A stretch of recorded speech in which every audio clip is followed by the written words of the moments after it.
پاکستان جس چیز کو فیسیلیٹیٹ کر رہا تھا، پیس پروسیس کو، ریکنسیلیشن پروسیس کو، وہ اللہ کے فضل و کرم سے اس کا پہلا مرحلہ جو ہم نے عبور کیا تھا وہ کیا تھا دوحہ میں، جو کہ امریکہ اور طالبان کے درمیان ایک پیس اگریمنٹ طے ہوا تھا۔ وہ ایک بہت بڑی پیش رفت تھی، کیونکہ اس پیش رفت کے پیچھے وہ سوچ تھی کہ افغانستان کا جو مسئلہ ہے وہ بزور بازو نہیں، سیاسی پولیٹیکل سیٹلمنٹ درکار ہے، اور گفت و شنید سے افغانستان میں امن بھی حاصل کیا جا سکتا ہے اور استحکام بھی حاصل کیا جا سکتا ہے۔ دنیا پہلے اس پر قائل نہیں تھی، لیکن آج دنیا اس کی قائل ہو چکی ہے، اور پاکستان کے اس موقف کو سراہا گیا، اور دوحہ اس کی ایک کلمینیشن تھی۔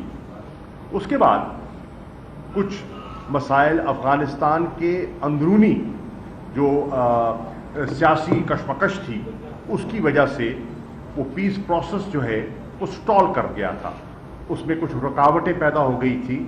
اس میں دو چیزیں ہونی تھیں، ریلیز آف پرزنرز ہونے تھے اور انٹرا افغان ڈائلاگ کا آغاز ہونا تھا۔ وہ دونوں چیزیں نہ ہو سکیں باوجود اندرونی افغانستان کے حالات کے۔ اللہ کے فضل و کرم سے اس میں بھی ایک پیش رفت ہو گئی ہے، اور کل ایک ایگریمنٹ طے پایا ہے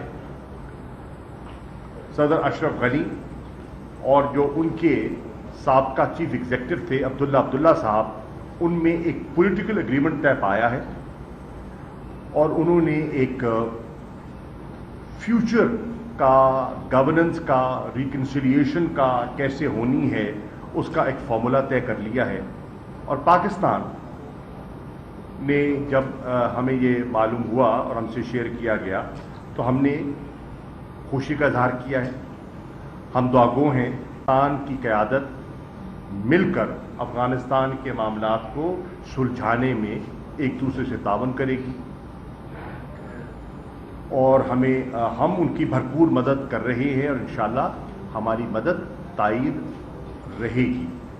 ہم نے افغانستان کو ہر طریقے سے فیسیلیٹیٹ کرنے کی کوشش کی ہے، چاہے ان کے جو سٹرینڈڈ افغان تھے پاکستان میں پھنسے ہوئے ہزاروں کی تعداد میں، ہم نے بارڈر کھول کر ان کو وہاں جانے کی اجازت دی، چاہے ان کا کارگو کا مسئلہ تھا، ہم نے ان کے ساتھ بیٹھ کر مذاکرات کے ذریعے ایک ارینجمنٹ طے کیا کہ باقاعدگی سے جو ان کی ٹریڈ ہے، جو اسینشل آئٹمز ہیں، فوڈ آئٹمز ہیں، ان کو میسر ہوتے رہیں گے، اور ہم نے ان کے ساتھ معاملات اچھے طریقے سے آگے بڑھانے کی کوشش کی ہے۔ میں بالکل آج کی اس پریس کانفرنس کا فائدہ اٹھاتے ہوئے وہاں جو ایک دو بڑے افسوسناک واقعات ہوئے پچھلے دنوں میں، دہشت گردی کے دو واقعات کابل میں ہوا، ننگرہار میں ہوا، میں نے اس کی مذمت بھی کی تھی، وہاں معصوم لوگ اس کی نظر ہوئے تھے، اور ان کے خاندانوں کے ساتھ اظہار ہمدردی بھی کیا تھا، اور میں امید کرتا ہوں کہ افغان لیڈرشپ ایک Afghan lead, Afghan owned process کے ذریعے امن و استحکام کو آگے بڑھائے گی، ریلیز آف پرزنرز کو آگے بڑھائے گی، اور انٹرا افغان ڈائلاگ کو جلد از جلد شروع کرے گی، اور انشاءاللہ دہشت گردی میں بھی ہم ایک دوسرے کے ساتھ تعاون کر کے غلبہ پائیں گے، اور اس لعنت سے اس خطے کو نجات دلوائیں گے۔ ایک میں نے یہ کہنا تھا۔ اس کے ساتھ ساتھ میں یہ کہنا چاہوں گا کہ مقبوضہ کشمیر کی جو صورتحال ہے وہ بھی آپ سے ڈھکی چھپی نہیں ہے۔ کشمیر میں توقع کی جا رہی تھی کہ کووڈ-19 کے بعد ہندوستان کی حکومت کے رویے میں کوئی تبدیلی آئے گی، اور وہاں کے لوگوں کے لیے وہ آسانی پیدا کریں گے، یعنی کہ جو ریسٹرکشنز ان پر لاگو ہیں ان میں نرمی کریں گے، اور ہسپتالوں تک رسائی، ادویات تک رسائی ان کے لیے ممکن ہو سکے گی۔ بدقسمتی سے ایسا دیکھنے میں نہیں آیا، بلکہ ہندوستان کورونا کی آڑ میں اپنے عزائم کو فروغ دے رہا ہے۔ پہلے انہوں نے مقبوضہ کشمیر کی تشخص مٹایا، پھر انہوں نے آرٹیکل 35A کے ذریعے وہاں کی ایک ڈیموگرافک چینج کی کوشش کی، اور اب انہوں نے ڈومیسائل کے قوانین میں تبدیلی کر کے وہاں جو نان کشمیریز ہیں ان کو پراپرٹی اینڈ ریزیڈنس کے رائٹس دے رہے ہیں، جس سے مراد یہ ہے کہ وہ جو ایک مسلم اکثریت اسٹیٹ تھی اس کو مسلم اقلیت میں تبدیل کیا جائے۔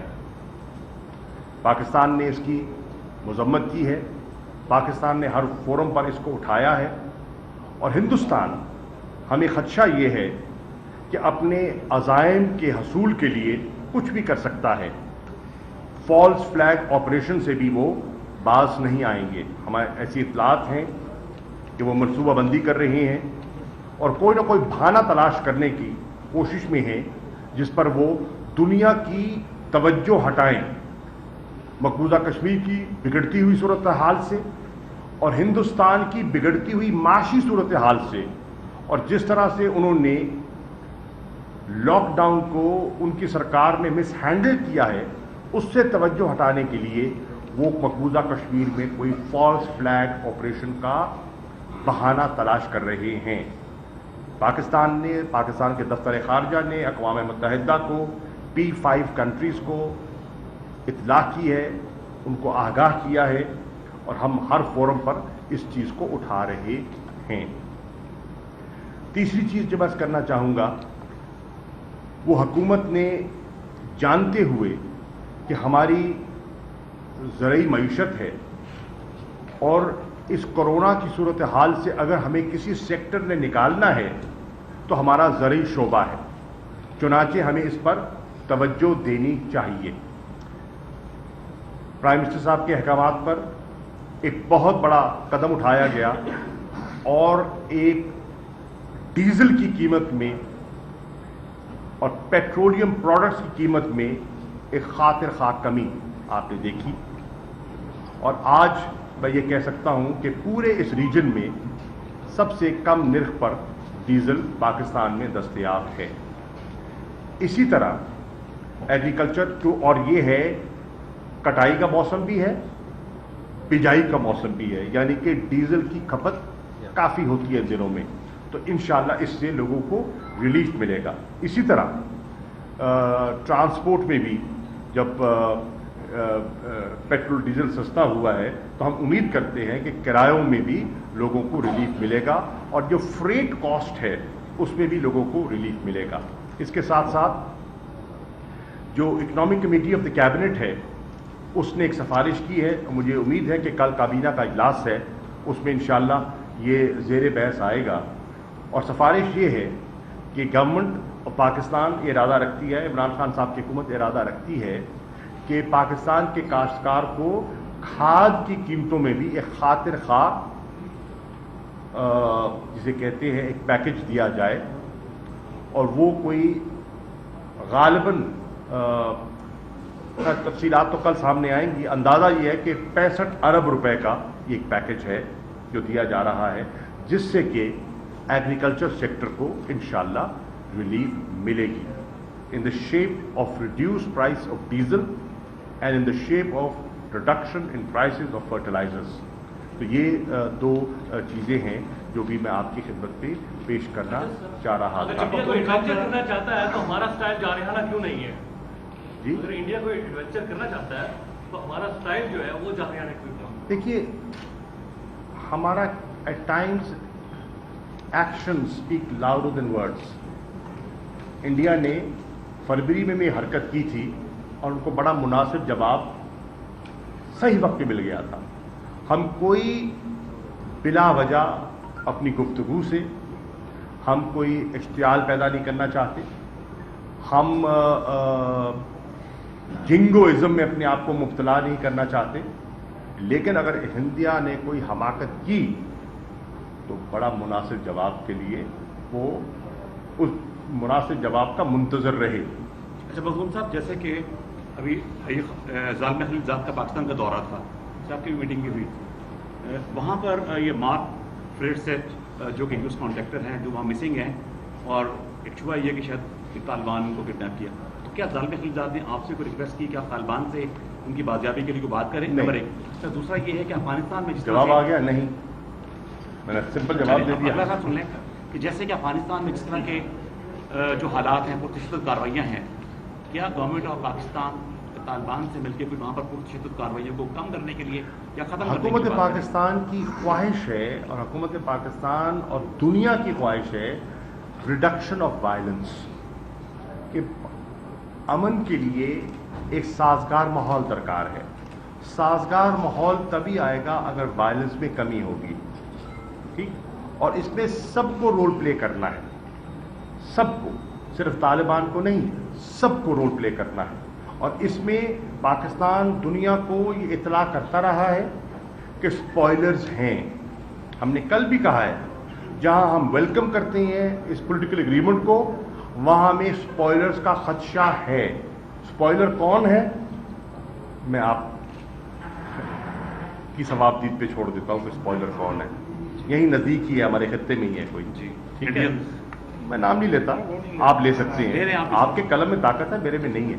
اچھا، بہرحال سپوائلرز نے رخنہ اندازی کرنے کی کوشش کرنی ہے اور دنیا کو اس کا نوٹس لینا چاہیے، اور مجھے امید ہے کہ دنیا اس کا نوٹس لے گی۔ داعش کا جو رول ہے وہ بھی کسی سے ڈھکا چھپا نہیں ہے، اور اس کا بھی مقابلہ سب کو مل کے کرنا ہوگا۔ میں سمجھتا ہوں کہ طالبان کی قیادت کا جو رویہ ہے وہ بہت ذمہ دارانہ ہے۔ انہوں نے بارہا کہا ہے کہ ہم نے جو معاہدہ کیا ہے، ہم اپنی زبان کے قول اور فعل کے پکے ہیں، ہم اس کو آنر کریں گے۔ مجھے امید ہے کہ اس معاہدے کے بعد اگر پرزنرز ریلیز کے کام کو تیزی سے آگے بڑھایا جاتا ہے اور انٹرا افغان ڈائلاگ کا آغاز ہو جاتا ہے تو انشاءاللہ امید کی جا سکتی ہے کہ وہاں حالات بہتر ہو جائیں گے اور وائلنس کی ریڈکشن میں بھی خاطر خواہ بہتری آئے گی۔ اچھا سر، اسرائیل میں چینی سفیر کی ہلاکت کیا کہیں گے؟ اسرائیل میں چینی سفیر کی ہلاکت سر، دیکھیے ابھی اخباری خبر ہے، بالکل میری نظر سے بھی گزری ہے، لیکن جب تک اس کا کوئی ہمیں مصدقہ اطلاع نہ ملے کیا سرائی کرنا مناسب نہیں ہے۔ صاحب، جو دیگر ممالک ہیں جیسے ملائیشیا اور دوسرے ممالک میں جو پھنسے پاکستانی ہیں، ان کو لانے کے لیے وزارت خارجہ نے اب تک کیا اقدامات کیے؟ کیا ان کے بعد ان کو لایا جائے گا یا پہلے کو بلایا جائے گا؟ آپ غالباً ٹیلی ویژن دیکھتے ہوں گے اور آپ کی نظر سے گزر رہا ہوگا کہ مسلسل فلائٹ چل رہی ہیں اور ہم ان کو مسلسل واپس لا رہے ہیں۔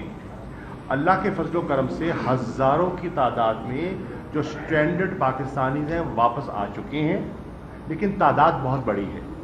ہمارے ریکارڈ کے مطابق تقریباً 1,10,000 سے بھی زیادہ، اور یہ نمبر بڑھتا چلا جا رہا ہے، نے اپنے آپ کو ہمارے مختلف مشنز میں اپنے آپ کو رجسٹر کرایا ہے جو واپس آنا چاہتے ہیں۔